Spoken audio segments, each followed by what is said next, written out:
This video is a demonstration of techniques that can be used to intubate patients with a suspected COVID-19 infection. It's been produced by my friend Dr. Lucas Candler, who's a consultant anesthesiologist in Zurich.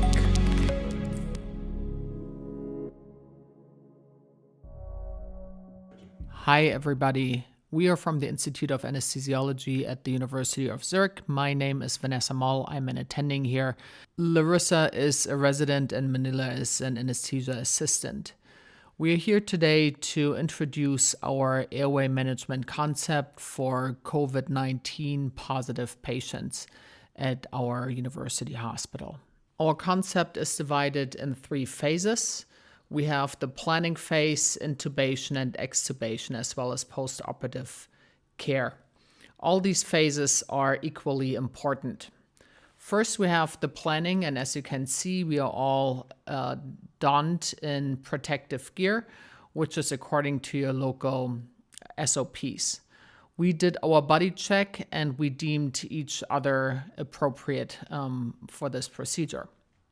For induction, we have our medications on the tray, as well as our airway materials, including an endotracheal tube with a stylet in place, as well as our video laryngoscope.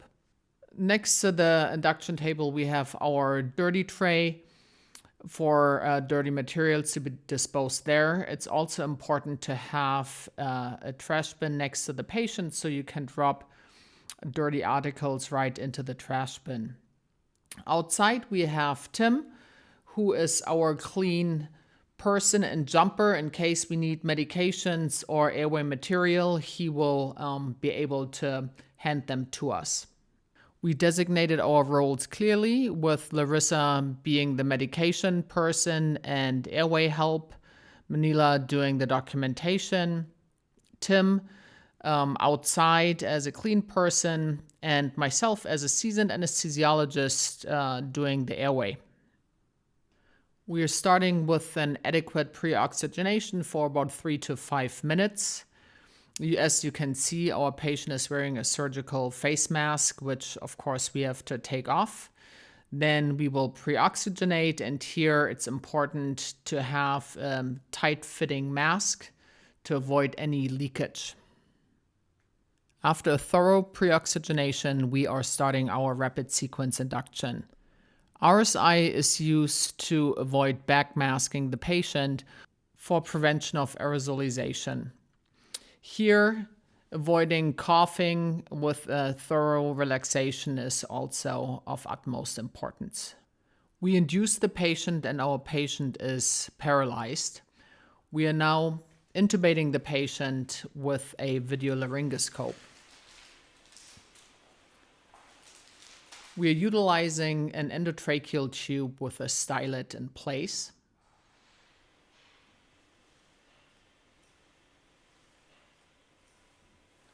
The endotracheal tube now is in place. The stylet can go. Thank you. It's important to inflate the cuff before ventilating the patient.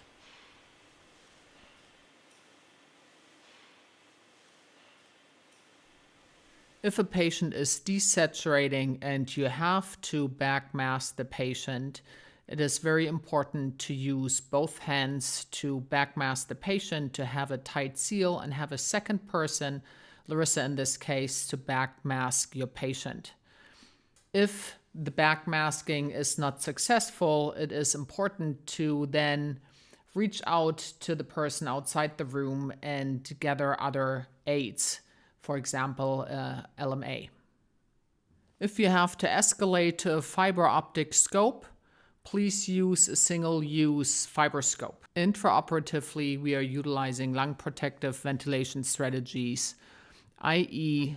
a tidal volume of 4 to 6 cc's per kilogram ideal body weight and a PEEP. If you're transporting an intubated patient to the ICU, make sure that you clamp the endotracheal tube in inspiration before you disconnect and reconnect to your bag valve mask. We are saving our transport ventilators for use in the ICU, and hence currently we are utilizing bag valve masking for transportation of ICU patients. It is important to avoid coughing when you extubate the patient. Here, IV lidocaine or remifentanil come in handy. When you extubate, you're not utilizing positive pressure, but rather you're deflating the cuff and pulling the tube. We dispose of the tube right away and oxygenate the patient with a tight-fitting mask. Once the patient is adequately breathing, we are utilizing nasal prongs for transport. After the nasal prongs are on the patient will also receive a surgical face mask.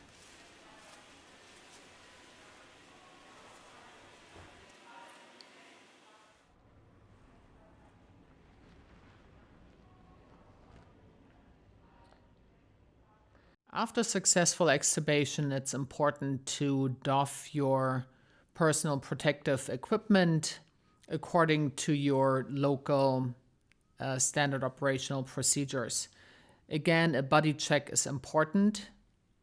We also recommend debriefings after intubation and extubation to further optimize your procedure.